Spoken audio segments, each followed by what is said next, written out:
Today, big topic, we're going to be covering stress and sport in life. And this is something that every athlete, I'm sure, has dealt with, particularly in the year that we're living through at the moment. So take us away. This is a big topic. What do you got? What are your thoughts? Yeah, mate. I'm stressed about talking about the topic of stress. Like it's one of those things that can escalate quite quickly, isn't it? Absolutely. Nah, it's all good. Look, let's start with a definition for people. So when we talk about chronic stress, I mean that's different to like short-term stress. We want to talk in this episode a little bit about you dealing with high workload for an extended period of time. That's kind of the angle we're coming from here. So I think today we're going to break this into two parts. So today we're mainly looking at some of the reactions people have to high workload, high volume of stress, and what people tend to do. Maybe some things people shouldn't do. And then next time we'll go into more of some solutions to take care of the situation, tools, tips, stuff like that. That work for you? Yeah, we'll get our head around it. Yep. What causes it, and then next time we'll deliver some solutions or some practical tips. Yeah. So let's make this kind of meaningful to where we're both at as well. And I think it's easy to speak from that situation. So I mean, you're in the thick of it right now. You're doing full-time study. You've just moved home. You had to find a new house, basically start up a new lifestyle there up in Brisbane. Mm-hmm. Talk to us about like how much stress does it feel like you're dealing with at the moment, and how did that build up?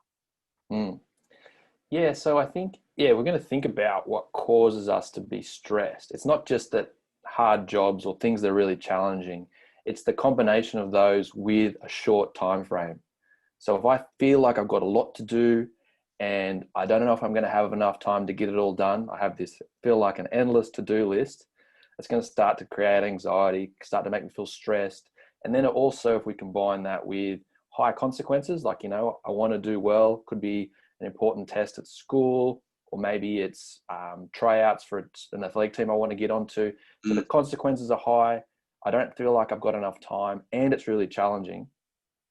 Then you're going to start having this normal reaction of being stressed out. And so that is something that certain stages of life, it's just a reality. People go through exams, big assignments are due, big tournaments, big competitions. So that time factor has a huge role, doesn't it? Hey? Yeah. Have you heard of that example? I've never tried this, and I'm not going to. But have you heard of that example of what happens if you put a frog in hot water and you gradually turn up the heat? It doesn't notice it, so it stays in there. I mean, it's kind of gives us a good idea though of like how chronic stress builds up. It kind of creeps up on you. You don't notice it happening, and then all of a sudden you're just looking around, be like, damn, I've got no time. I've got so much to do, and I feel like breaking something. It sneaks up on you. It's your perception in that time is not enough time and not enough resources. And then I'm going to have some negative consequences because of that. And let's talk about some reactions about what we all kind of do to, basically escape is a good word. And we've got different... Run away. Run away, yeah. Yeah, well, I think everyone's pretty familiar with procrastinating. That's right up there. You've got a lot of hard things to do. And if you haven't got a good plan to do them, it might be easier to check YouTube. It might be easier to get your phone out or your tablet out and go on social media for a couple of hours. And it's almost like you're escaping from this hard, scary, stressful thing. Because there might be multiple things as well. Yeah. Yeah. So these are I think everyone are common reactions that I'm sure a lot of people can relate to. Let's go through a couple so that people can identify with them and kind of keep their eye out for them in the future going forward. So you've already mentioned, a couple of the main ones. So just to recap, the phone is probably, it's pretty high on the list for most of us these days. It's going to be the go-to for a lot of things for relief. But not everyone's into their phone. I mean, some people, for the older people, go to alcohol, whereas a young teenager might not to escape from that workload and it might help reduce the negative feelings you're feeling. It might help you feel a bit more numb to them. Yeah, numb the senses, so you just don't realize it's going on. What else we got here? We've got Junk food. Eating is a big one. Huh? Yeah. What, like, I mean, I have a lot of clients talk to me about that eventually, where it's, hey, Matt, look, I'm really got a lot on at the moment, and I'm just finding myself, I'm just snacking a lot on the wrong things late at night, and then I get up for training the next day, and it's just so hard. Hey? I mean, that's pretty common. Normally, these reactions that we have just compound things, whether that be wasting you. So you feel like you haven't got enough time, then you go and waste a bunch of time on social media, or you feel like your body doesn't have the resources to get it all done, and then you go and drink or eat bad food, your body's going to feel even worse. So these, unfortunately, a lot of these common reactions compound the problem.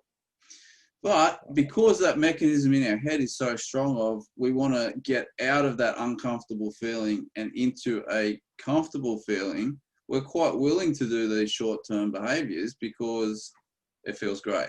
No new news, I know, but I mean, it's important to kind of go over this stuff because so many of us are having a hard time with it constantly. I think, when you're stressed because you've got to do a lot of hard work, that doing hard work is really hard.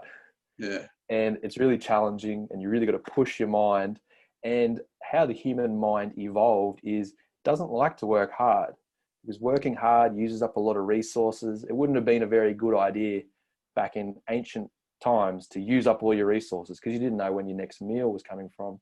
So your brain doesn't want to work really hard if it doesn't have to. And these things that can cause us stress, these hard jobs, that's kind of what you have to do. So that's another reality to be aware of. How we face it it's going to be hard. There's no way around it.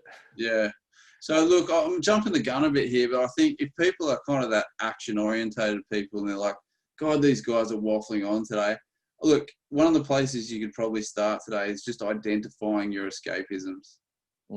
Like, you may have done something for a long time, and then someone says, hey, do you realize you do that to escape from high pressure situations? I mean, when I play golf, I have like a little cough sometimes when things are getting a bit, stressful, and I'm trying to deal with it. And I didn't even know I was doing it. I had a friend when I was at university. I lived with him, and he would pick up a guitar every exams. And just during for the few weeks that university exams were on, and then he would. And then no more guitar. It was his brain was like, studying's really hard. What else can we do? Oh, I'm pretty good at guitar. So it was an escape, and he probably didn't realize, but it always happened during that time. So you got, like, you and I were talking beforehand, and you said you've got these landmines, and you got these dangers, and until you can identify where you kind of get stuck and where your triggers are with this stuff, I mean, there's kind of no point talking about the solutions just yet, Yep. I think that's a good place for us to finish with today, is we've talked about what it is and what causes it, and then what are our common reactions, and we all have them. What do you reach for or go to, or what habits or things do you start to display when you're stressed? And habits, guys, habits, we're going to mention the word habit many times, but, I like this phrase. Good habits are easy to live with, right, but hard to form. Bad habits are hard to live with, but easy to form. Very true. It's just, when you think about that, it's so true. It's like, oh yeah, it took me so much work to get that good habit, Yeah. I think that's a good place for us to leave it today. So we've got that understanding, and we're starting to become more aware of what are our coping mechanisms. All right. And then next week, I think we can start to delve into, all right, how we face it, what things you got to do to kind of, like, maybe you got to decommit to some things. Maybe you've got to, start writing things down and get them out of your head. We'll delve into that a bit more and flesh it out a bit, so you got some kind of action steps, Yeah. But for now, start to think about it. What do you do when there's a lot on the table, too much to do and not enough time? What does your body or your brain start telling you to do? All right. Well, Right now, I'm going for some 10 peaches. All right, guys. Thanks for listening. We will catch you on the next one. Talk to you then.